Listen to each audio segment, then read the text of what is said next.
할렐루야, 예수님 안에서 반드시 좋은 일이 있습니다. 제가 독일에 있을 때 교회 종탑이 안전에 문제가 있어 수리하라는 당국의 진단을 받았습니다. 수리를 하지 않을 경우에는 종탑과 연결된 성전 통로까지 사용할 수 없기에 수리를 해야만 했습니다. 문제는 수리비가 문제였습니다. 워낙 독일의 인건비가 비싸고 기술료가 비싸다 보니 종탑을 수리하는 데 수억 원이 필요했죠.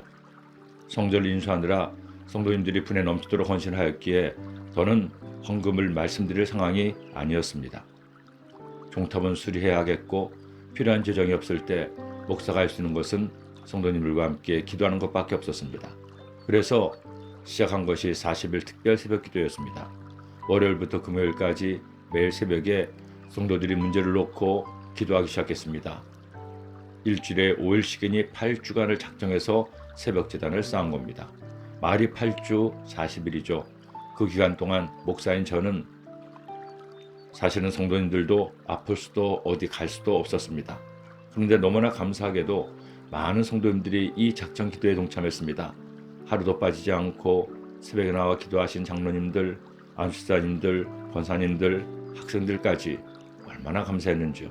어떤 분들은 집이 교회에서 100km나 떨어져 있는데도 일주일에 한두 번이라도 참석하시는데 할 말이 없었습니다. 그리고 하나님께서는 성도님들의 그 성실한 간절한 기도에 응답하셔서 따로 작정 헌금을 한 것도 아니었는데 필요한 재정을 다 채우셨습니다. 생각해보니 보너스까지 주었습니다. 제가 당시 타던 차는 아우디였는데 10몇 년을 타고 주행거리가 30만 킬로 가까이 되었습니다. 그런데 재정에 여유가 생겨서 새 차를 구입하게 된 것입니다. 새 아우디를 타니 왜 아우디가 좋은 차로 가는지 알 수가 있었습니다. 너무나 감사한 일이죠. 조금 아쉬운 것은 한국으로 바로 귀국하게 되어 1년도 채 타지 못했다는 겁니다. 그래도 생각해보면 그저 하나님께 다 감사할 따름입니다. 목회를 하면서 교회에 문제가 있을 때, 새로운 부흥이 있어야 할 때 하나님께서는 강권적으로 기도하게 하셨습니다. 그때마다 순종해서 기도할 때 하나님의 놀라운 은혜를 경험하기도 했습니다. 가장 오래 작정하여 기도한 것은 대학선교에서 매일 저녁 100일 작정 기도한 것이었고, 그 다음은 강동성전에서 너무 많은 핍박이 주변에서 있어 하나님의 도움을 구하고자 기약 없는 저녁 작정 기도를 하기도 했습니다. 그런데 놀랍게도 60여일 만에 응답을 받아 성전 건물이 전격적으로 매각되고, 그것도 우리가 생각했던 금액보다 훨씬 많은 액수로 매각이 되어 새 성전 건축에 필요한 재정을 채울 수 있게 된 것입니다. 지난 목회 여정에서 깨달은 은혜가 있습니다.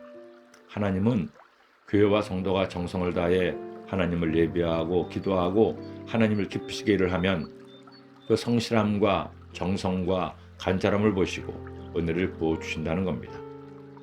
오늘 말씀은 이스라엘 백성들이 매일 안식일, 초하루, 유월절, 칠칠절에 드릴 제사와 제물에 관한 말씀입니다. 하나님께서는 그들의 기분 내키는 대로 드리라고 하지 않으셨습니다. 한 번, 두 번 드리고 말라고 하시지 않았습니다.